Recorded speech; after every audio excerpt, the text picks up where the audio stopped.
we learn through struggle. I ultimately believe that what people are looking for, they already have.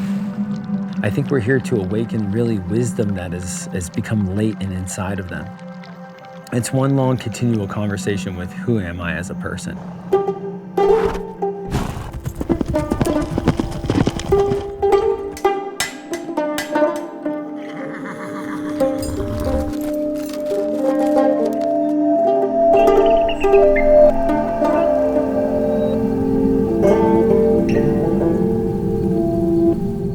But that's what ultimately Heroes and Horses is about.